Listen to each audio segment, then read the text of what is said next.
Commander Valeth Sorn had fought in wars that lasted longer than most species had existed, and in all that time, across all those battles and all those centuries of blood and fire, he had never once felt afraid. He stood on the observation deck of the Cathari dreadnought, absolute stillness, and watched the stars burn at the edge of the Vane threshold, a dead zone of collapsed suns and ancient wreckage where the hollow tide had been devouring entire systems for 6 long years.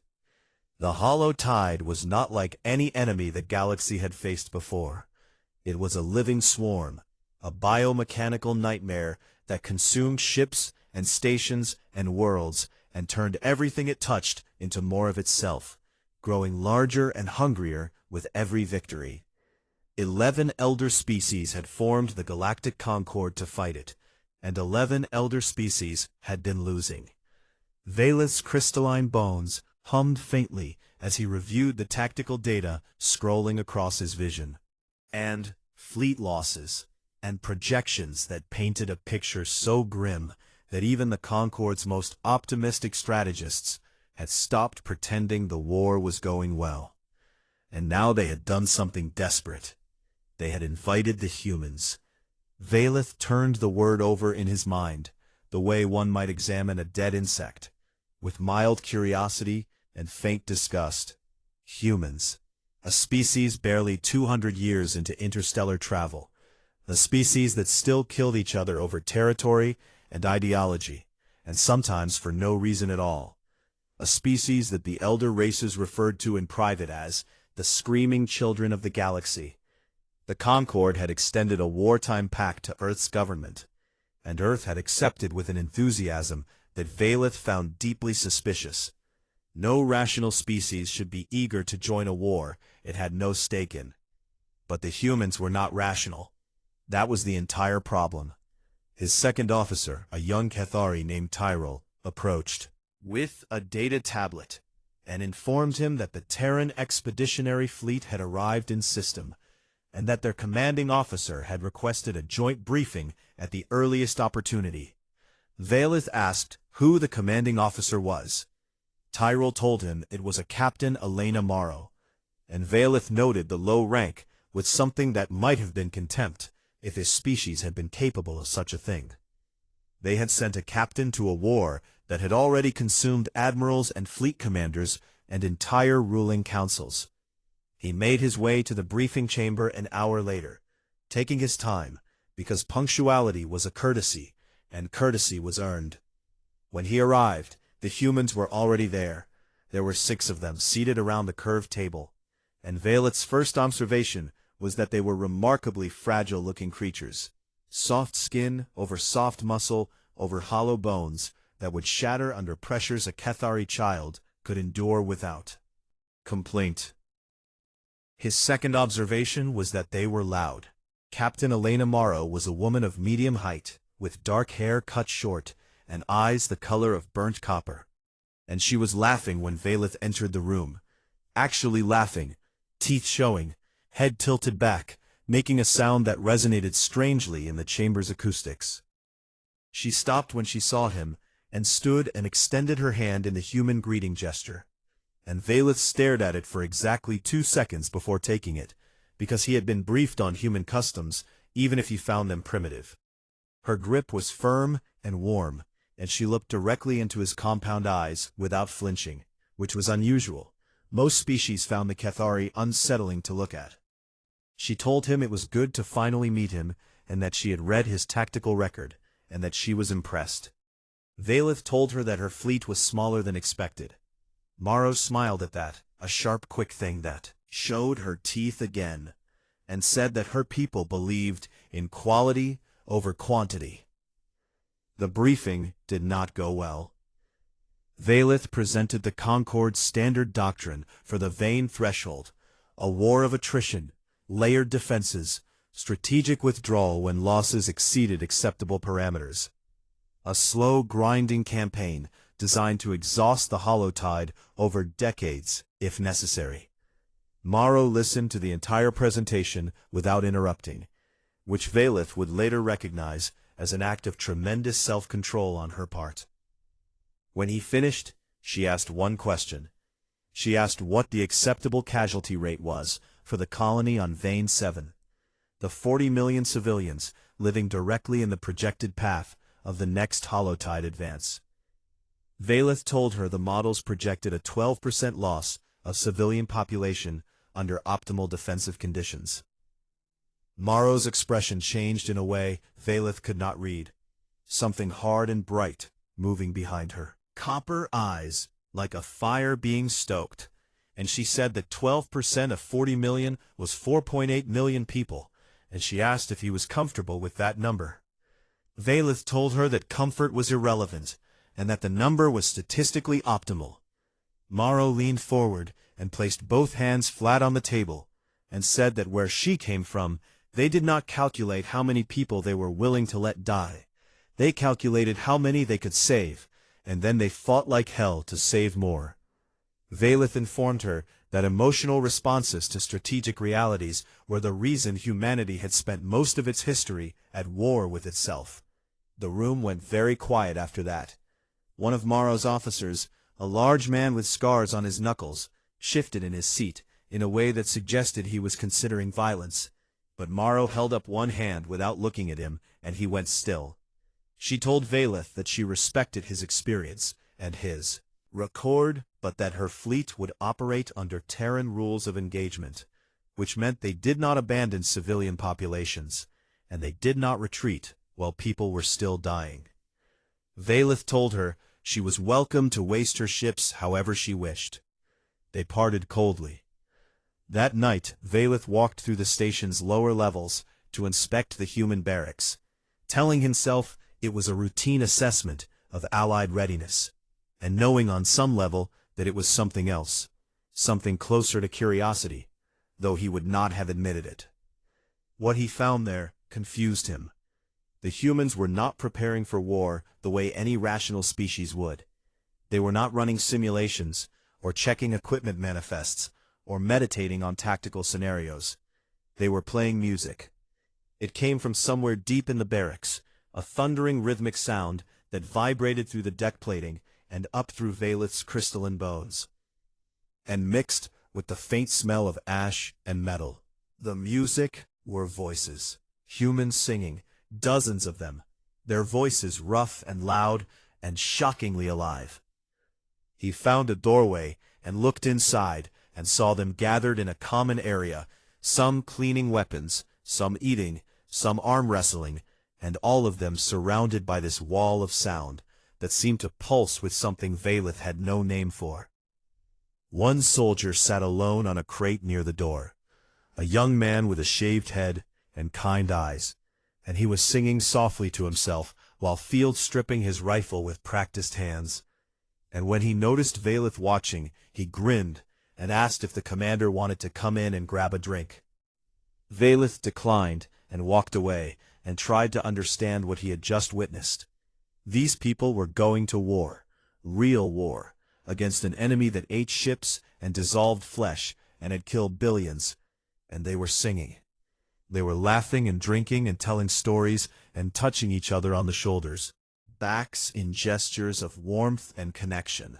And tomorrow they might die, and they knew it, and they were celebrating anyway.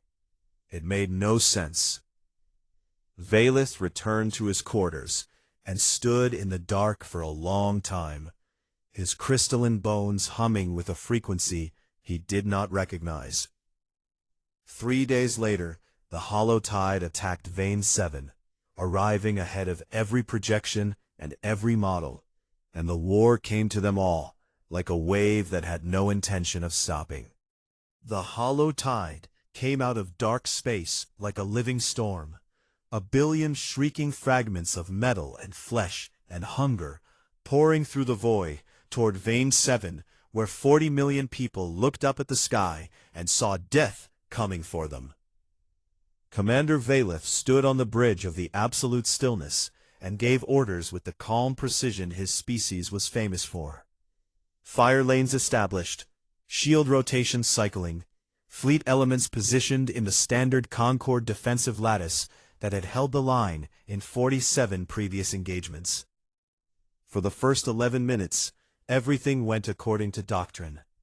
The combined fleet poured coordinated fire into the swarm, and the swarm burned, thousands of biomechanical organisms shredded by plasma and kinetic rounds, their bodies tumbling through space in clouds of frozen gore. But the hollow tide always adapted. That was what made it a horror beyond anything the galaxy had faced. It learned from every death, rewired itself from every wound, and became something new and terrible with every passing minute. At the 12-minute mark, the swarm split. It fractured into patterns that the fleet's predictive algorithms could not model. Spiraling formations that twisted through the gaps between ships like water finding cracks in stone. And suddenly, the orderly battle became chaos. The Concorde cruiser Rigid Certainty was the first to fall. The swarm wrapped around it like a fist and squeezed, and Valeth watched on the tactical display as the ship's signature flickered and died, consumed in seconds. Its crew of 3,000 dissolved alive into raw material for the tide.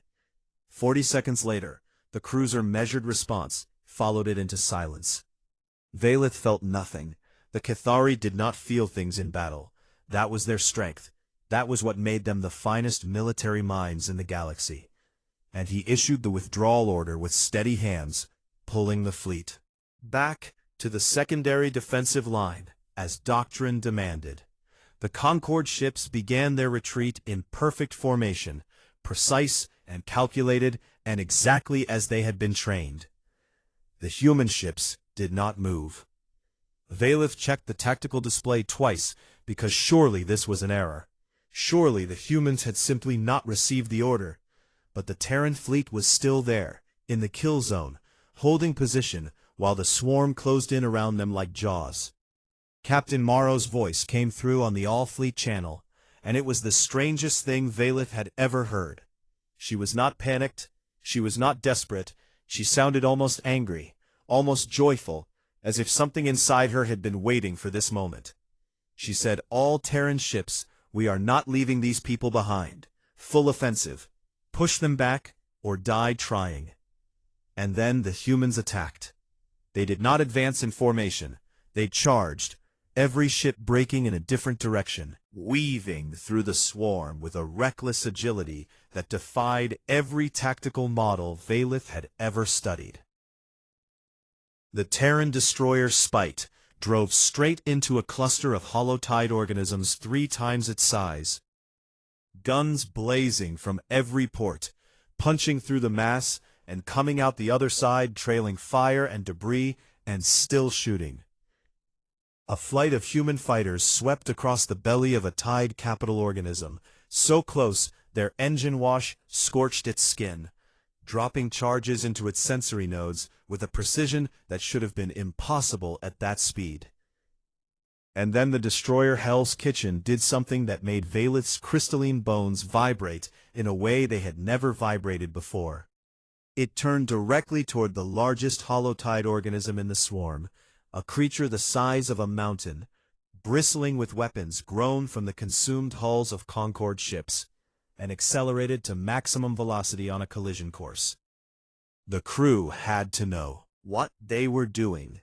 There was no ambiguity in the trajectory, no possibility of a last-second turn, and the communications officer on the absolute stillness reported that the Hell's Kitchen was broadcasting music on an open channel, the same thundering rhythmic sound Valeth had heard in the human barracks. They were playing music as they flew toward their death. The Hell's Kitchen struck the tide organism at full speed and detonated its reactor on impact, and the explosion tore the creature apart from the inside, in a bloom of white fire that lit up the void like a newborn star. Valeth stood on his bridge and watched, and felt something move inside his chest. A cold vibration that started in his crystalline bones and spread outward through his body like a crack spreading through glass. He did not know what it was. A human pilot came on the open channel then, his voice ragged with pain and breathless with something Valeth could not identify. reported that his fighter was damaged and venting atmosphere, and his engines were failing. And then he laughed, actually laughed, and said, "Well, I guess there is only one thing left to do." He steered his crippled fighter into the swarm's coordination node, a pulsing mass of neural tissue that connected thousands of organisms to a single controlling intelligence, and he hit it at 400 meters per second. The node shattered, and an entire section of the swarm went dark.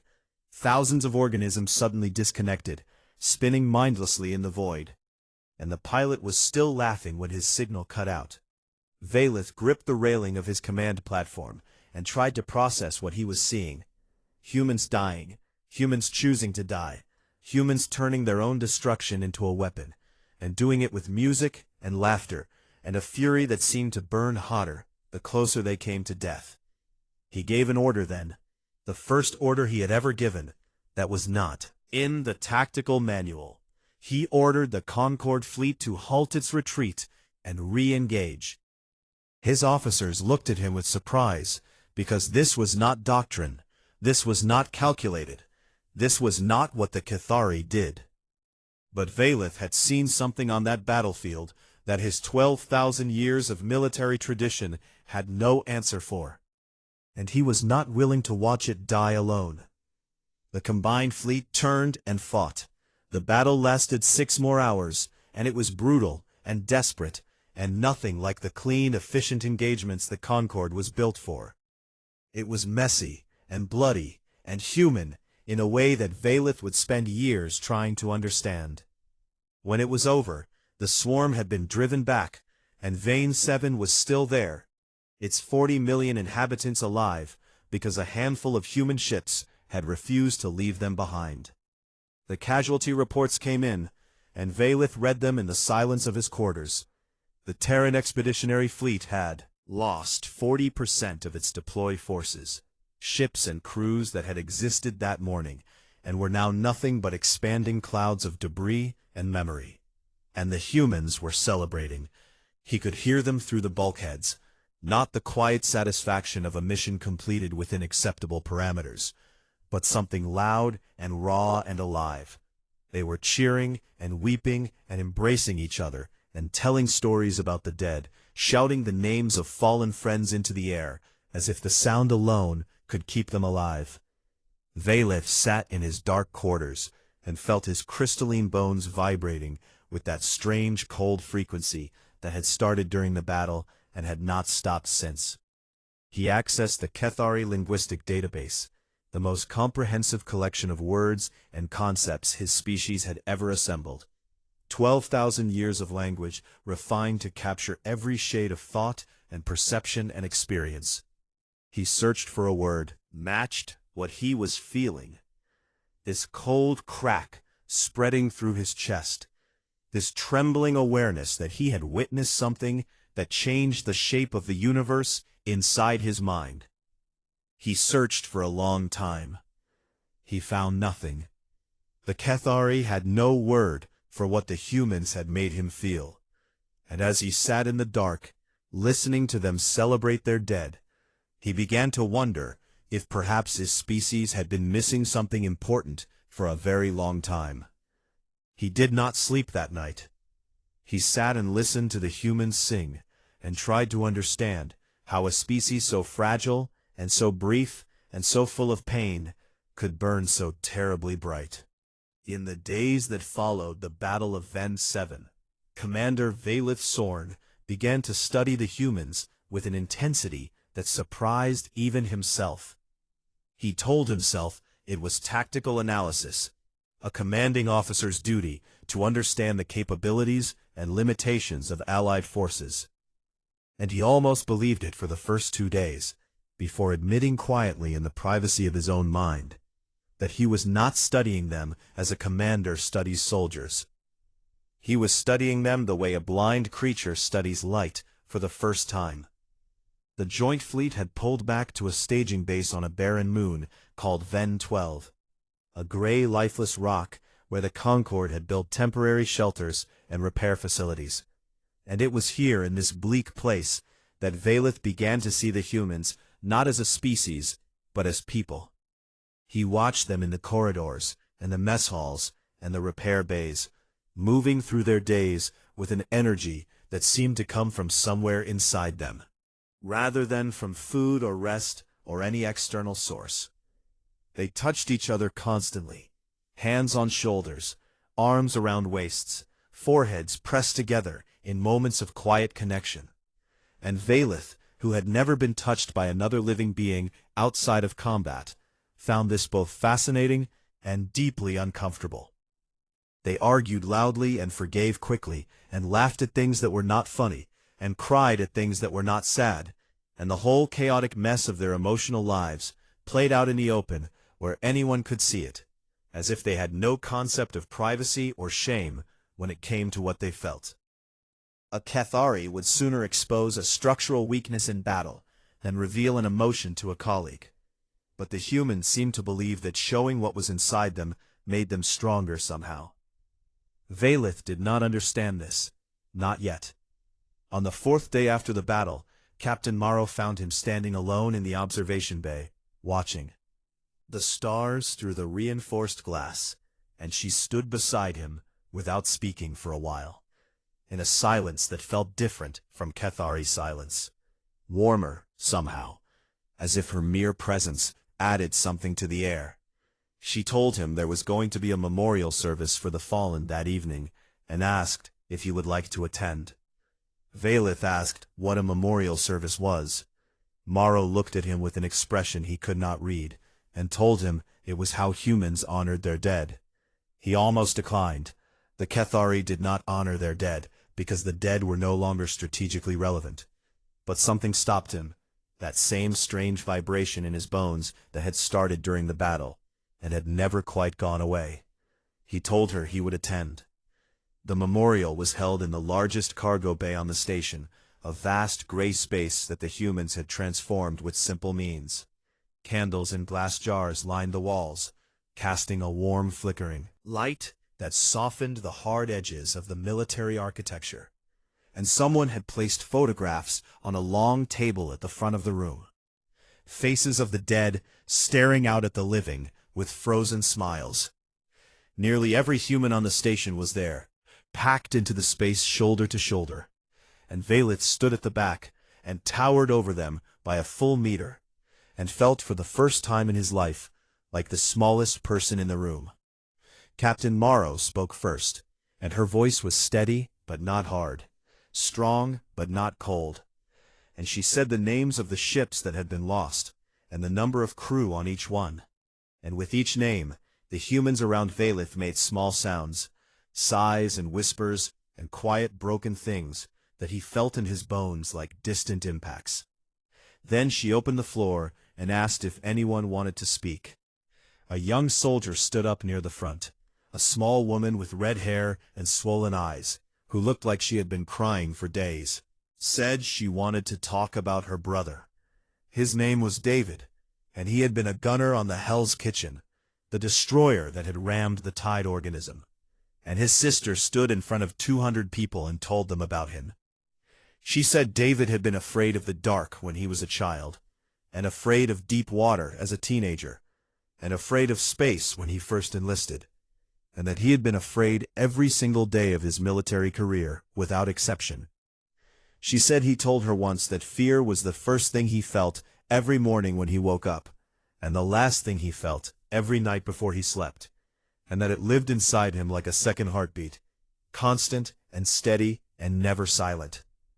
And then she said that David had fought in 11 engagements, and had never once failed to do his duty, had never once hesitated, had never once let his fear stop him from standing where he needed to stand and doing what he needed to do, because he was unafraid.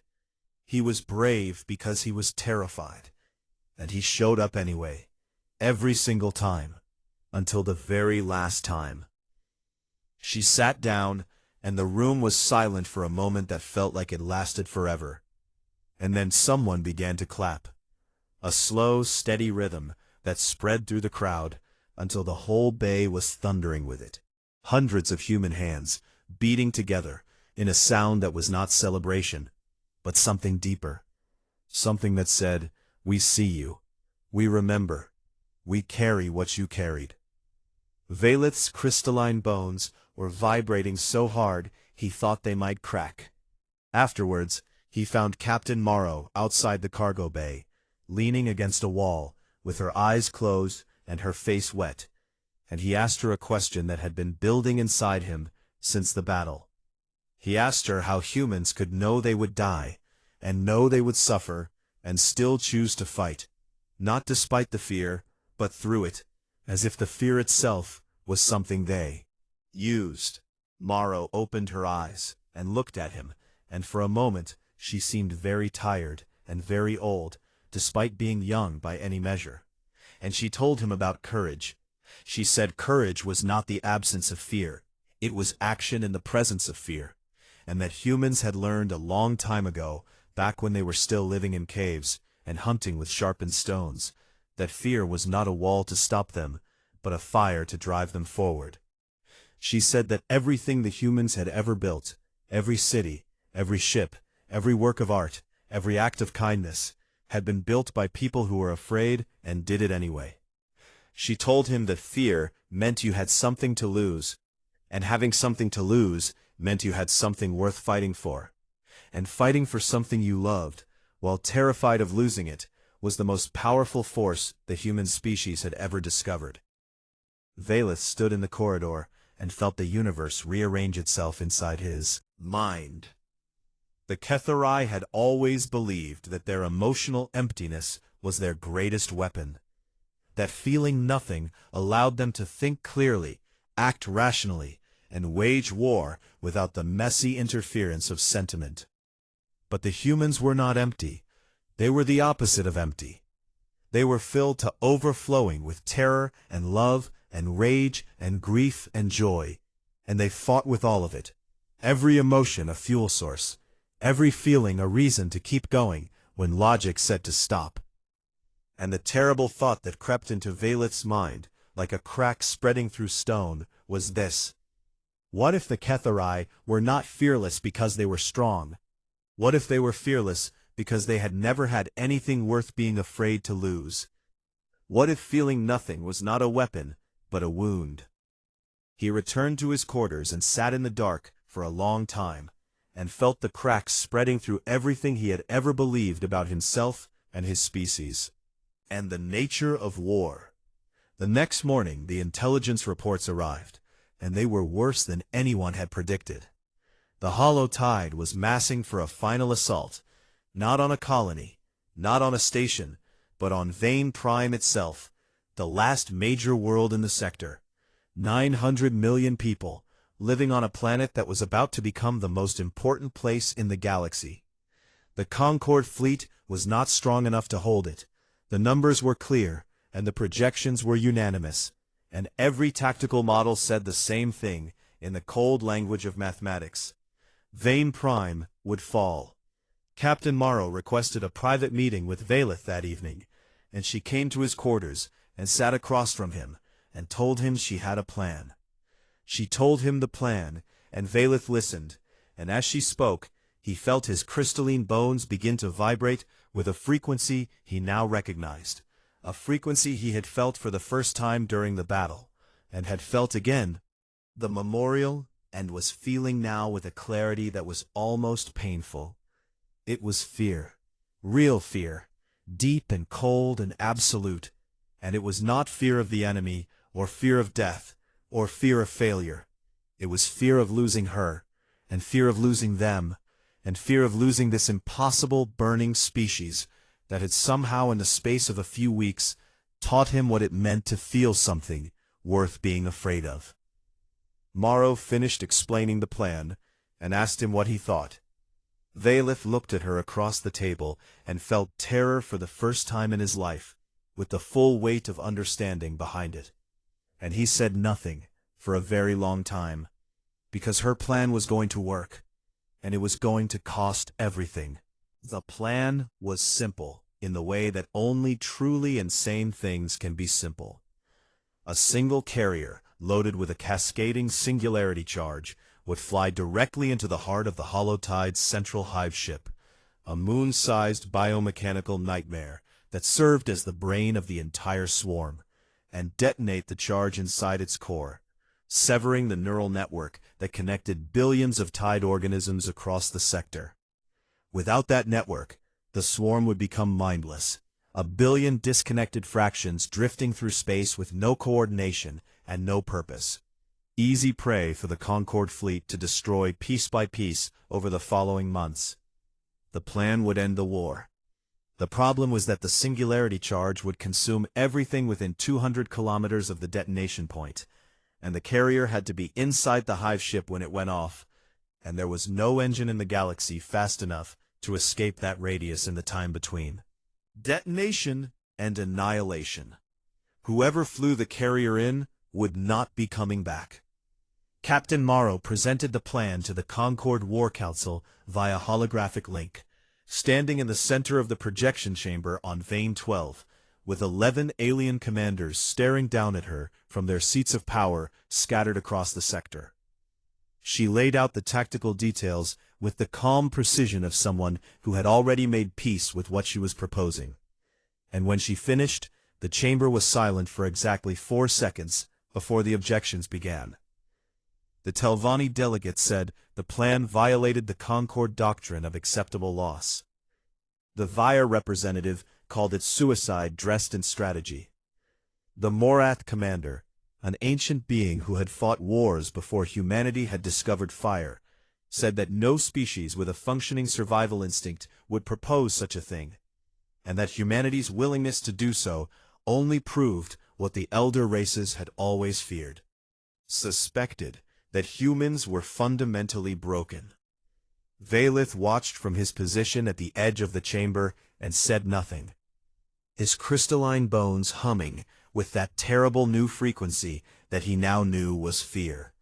And he watched Morrow's face as the council dismissed her plan and her people and everything she was trying to do. She did not flinch. She stood there and took it all with her copper eyes steady, and her jaw set, and her hands loose at her sides. And when they were finished, she asked a single question. She asked how many people lived on Vane Prime. 900 million, the Telvanni delegate replied. Morrow asked what the projected survival rate was under the Concorde's current defensive plan. The chamber went quiet because everyone knew the answer, and no one wanted to say it. Morrow said it for them. The projection was total loss, 900 million dead, because the fleet was not strong enough to hold Vane Prime against the full weight of the hollow tide, and everyone in this chamber knew it, and the only question was whether they were willing to do something about it, or whether they were going to sit in their comfortable chairs and watch 900 million people die because the alternative made them uncomfortable. The council voted against the plan, 8-3. Morrow nodded once and walked out of the chamber without another word. Valith found her in the corridor afterwards, leaning against the wall, with her eyes closed, and he saw something on her face that he had not seen before. Not anger, not frustration, but a kind of exhausted sorrow that seemed to go all the way down to the center of her, as if the weight of 900 million lives was physically pressing her into the metal wall. He told her he was going to authorize the mission. She opened her eyes and looked at him, and for a moment she did not seem to understand what he was saying. Kethari, commander in the sector, he had the authority to override the council's decision under the Emergency Provisions Act, and that he was going to use that authority now, and that the council could court-martial him afterwards, if there was an afterwards. Morrow stared at him for a long time, and then she did something that made his bones vibrate so hard he thought they would shatter. She put her arms around him and pressed her face against his chest and held him. It was the first time anyone had ever embraced him. He did not know what to do with his arms, so he stood there and felt the warmth of her and the shaking of her shoulders and the wetness of her tears soaking into his uniform, and something cracked open inside him that he knew would never close again. When she pulled back, her eyes were red but her voice was steady, and she asked him if he understood what this would cost. He told her he was beginning to understand. To the Terran fleet that evening, and within 1 hour, every single human in the sector had put their name forward. Every pilot, every gunner, every engineer, every cook and medic and maintenance worker, all of them, without exception. Valeth read the volunteer list in his quarters, and felt terror so deep and so complete that it seemed to replace his blood, flowing through every channel in his crystalline body like ice water. These people knew they were going to die. Not might die, not could die, but would die with absolute certainty. And they had not hesitated, had not asked for time to think, had not weighed the odds or calculated the probabilities. They had simply said yes. Every single one. Morrow selected a crew of 50 for the carrier, choosing the best pilots and engineers she had, and then she added one more name to the roster, her own. She would command the mission personally. Valeth argued with her for 2 hours in her quarters. Time he had ever raised his voice in his life, telling her that she was too valuable to sacrifice, that the fleet needed her, that the war needed her, that he needed her, and that last admission came out before he could stop it, raw and honest and terrifying in its simplicity. Morrow smiled at him with tears in her eyes, and told him that this was exactly why she had to go, because a leader who asks others to die for something should be willing to die for it herself. The Battle of Vane Prime began at dawn by the colony's local time, and it was the largest engagement of the war. The combined fleet threw everything it had at the hollow tide swarm, every ship and every weapon and every strategy, creating a corridor of fire through the heart of the swarm, through which the carrier would fly to reach the hive ship. Valeth commanded the escort fleet from the bridge of the absolute stillness, and for the first time in 12,000 years of Cathari military history, did not fight with calculation or precision or cold efficiency. He fought with fear. He fought with the desperate, furious, terrified love of a being who had discovered too late that the universe contained things worth being afraid to lose. And he threw his ships into the swarm with an aggression that shocked his officers, and confused his enemies, and turned the tide of battle in ways that no tactical model could have predicted. Because the models did not account for love, and they did not account for fear, and they did not account for the terrible power that lives in the space between the two. The corridor opened, and the carrier flew through, a small ship carrying 50 humans and one bomb that would end a war. And Valeth watched it on the tactical display as it punched through the swarm and breached the membrane of the hive ship and disappeared inside. Morrow's voice came through on the all-fleet channel one final time. She sounded calm and warm and almost beautiful. Gentle, like someone saying good night to a friend. And she said, "It has been an honor flying with all of you. Give them hell." The channel went silent. Valeth counted the seconds, 17 of them, each one longer than any century he had lived through. And then the hive ship detonated from within. The singularity bloomed like a dark flower in the center of the swarm, swallowing everything in its radius, the hive ship, the carrier, the 50 humans who had chosen to be there, and Captain Elena Morrow, who had taught a 12,000-year-old alien what it meant to be afraid. The shock wave rippled outward, and across the sector the hollow tide went dark, billions of organisms disconnecting from the network, falling silent, drifting dead through the void, like leaves falling from a tree that had been cut at the root. Vane Prime was saved.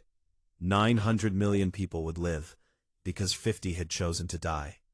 Valeth stood on the bridge of the absolute stillness, and watched the shock wave bloom where the carrier had been, a spreading ring of light and darkness that contained everything he had lost.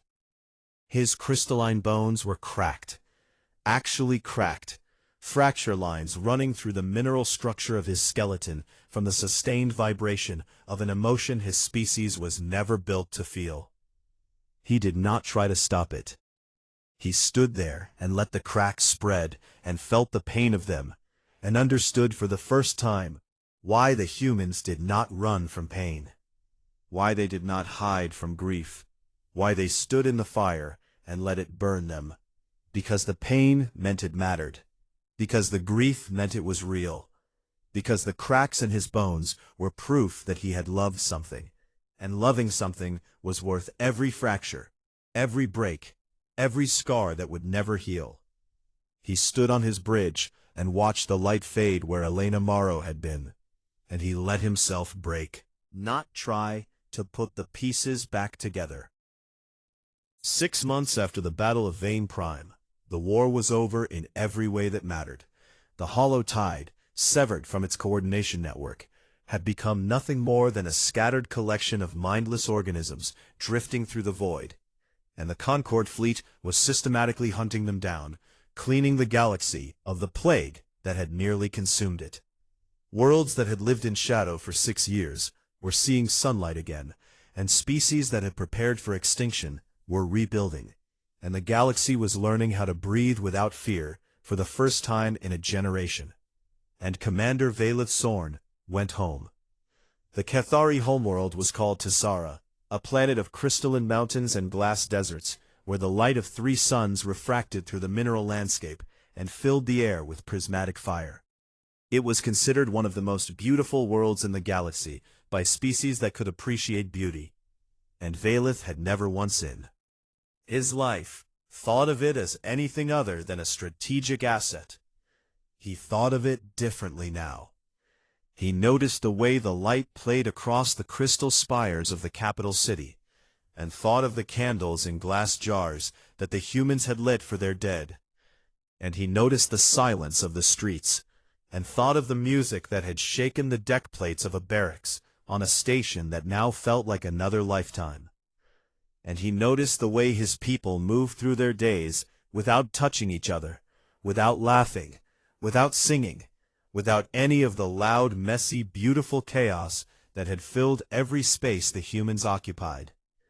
And he felt something that was not quite grief and not quite longing, but lived somewhere in the space between the two, a hollow ache in the cracks of his crystalline bones that had never healed and that he suspected never would. The High Calculus summoned him on his 3rd day home. The High Calculus was the ruling council of the Cathari, 12 of the oldest and most brilliant minds in the species, beings who had lived for thousands of years and had guided their civilization through wars and catastrophes and the slow, patient expansion of an empire built on logic and discipline and the absolute absence of emotional interference. They sat in a semicircle of crystalline thrones in a chamber at the top of the tallest spire in the capital, and their compound eyes caught the light of the 3 suns and scattered it across the walls in patterns that shifted with every movement. And they looked down at Valeth with the calm expectation of beings who had never been surprised by anything. They told him they had read his tactical reports from the Vane campaign, and that they wished to discuss several irregularities. Valeth told them he had not come to discuss tactics. The chamber went still in the way that only a room full of Cathari can go still. Perfectly, completely, without even the whisper of breath to disturb the silence. Valeth told them about the humans. He did not tell them about weapons or ships or fleet compositions. He told them about the singing, about the music that shook through the walls of a barracks before battle, about a species that celebrated on the edge of death because every moment of joy was a victory stolen from the darkness. He told them about the memorial, about the candles and the photographs and the young woman who stood before her comrades, and told them about her brother, who had been afraid every single day of his life and had fought anyway, every single day, until the day he flew his ship into a monster and saved a world. He told them about courage, not the Cathari concept of tactical commitment or the cold calculation of acceptable risk, but the human concept, the real thing, the act of being so terrified that your body screams at you to run, and choosing to stand anyway, because something matters more than your survival. Survival. He told them about Captain Elena Morrow, and his voice did something then that no Cathari voice had ever done in the recorded history of the species. It wavered. He told them she was small by Cathari standards, and fragile by any measure, a creature of soft skin and hollow bones who could have been broken by a careless gesture, and that she had been the strongest person he had ever known.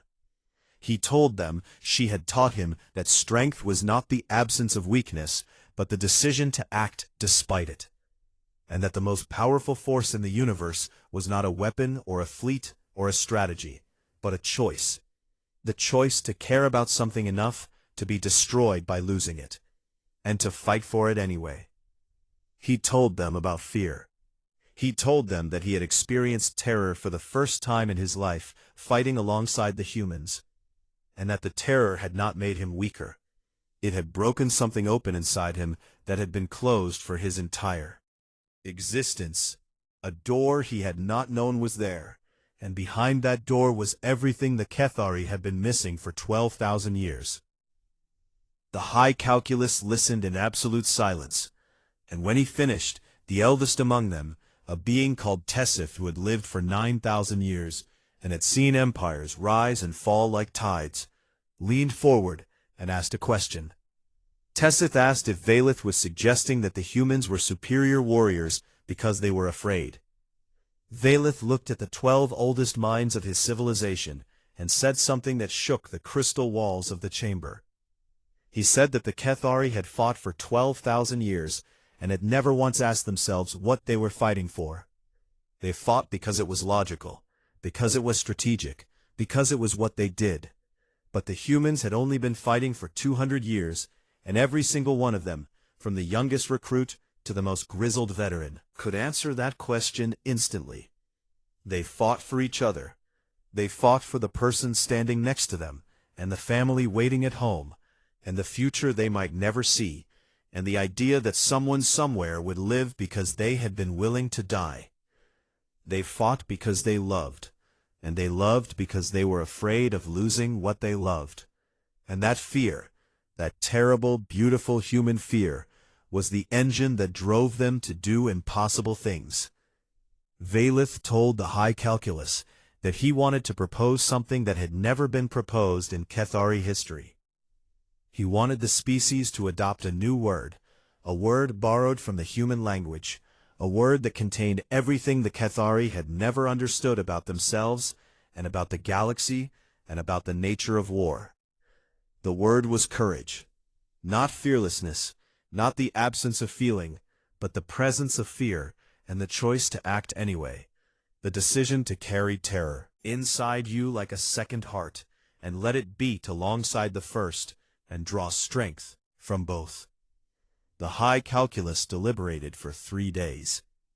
It was the longest deliberation in Cathari history, and for the first time the council was divided not by logic or strategy or tactical disagreement, but by something none of them had a framework for. Something that felt like the beginning of feeling itself, a tremor in the crystal foundations of a civilization that had built its entire identity on the belief that feeling nothing was the highest form of strength. In the end, they voted, and the vote was 7-5, and the word courage entered the Cathari language for the first time. It was a small thing, just a word, but Valeth knew that small things could crack open worlds. On his last day on Tessera, before returning to his duties with the fleet, Valeth took a transport to Vane Prime. The planet was still recovering from the shadow of near annihilation, but its people were alive, and its cities were standing, and its children were playing in streets that had almost been turned to dust. And Valeth walked among them, and felt the cracks in his bones ache with every step. The humans had built a memorial on a hill overlooking the capital city. A simple wall of dark stone under an open sky, and carved into the stone were the names of every person who had died to save the planet, every pilot and gunner and engineer and cook and medic who had volunteered knowing they would not return. Elena Morrow's name was near the top of the wall, carved in clean letters that caught the light of Vane Prime's sun and held it. Valeth stood before the wall for a long time and read the names, and felt each one like a fracture in his chest. 50 small breaks that added up to something vast and permanent. A young human soldier approached him after a while, a boy really, barely old enough to wear the uniform, with sandy hair and earnest eyes and the kind of open, unguarded face that the Cathari would consider a tactical liability. The boy asked if Valith had known the captain. Valith said yes. The boy asked what she was like, and Valith, the crystalline warrior of a species that had waged war for 12,000 years, without ever feeling a single thing, the commander who had stood on the bridge of a dreadnought and given orders with perfect calm while stars burned and ships died, the officer who had once believed that emotion was an inefficiency and fear was a myth. Valith looked at this young human and felt every crack in his bones sing with a pain that was also somehow gratitude. He said she was the bravest person he had ever known, and that she taught him what it costs to be brave. The boy nodded, and his eyes were bright with something that might have been tears and might have been pride, and was probably both, and he saluted and walked away. Valith stood alone before the wall of names and raised his hand, his cracked, trembling, crystalline hand that had commanded fleets and ordered retreats and gripped railings during battles, and had never once reached out to touch another living being in tenderness. He pressed his palm against Elena Morrow's name, and felt the cool stone beneath his fingers, and the warmth of the sun on his back, and the wind moving across the hilltop, carrying the sounds of a city that was alive because of her. And for the second time in his life, Commander Valith Sorn of the Cathari experienced something his species had no word for. Not terror this time. The humans called it grief. He suspected they might also call it love. He did not think there was much difference between the two, and as he stood there with his hand on her name and his broken bones singing with a pain he would not trade for all the painless centuries that had come before, he understood at last why the humans burned so bright. Was because they knew the fire would go out. And they loved the light anyway.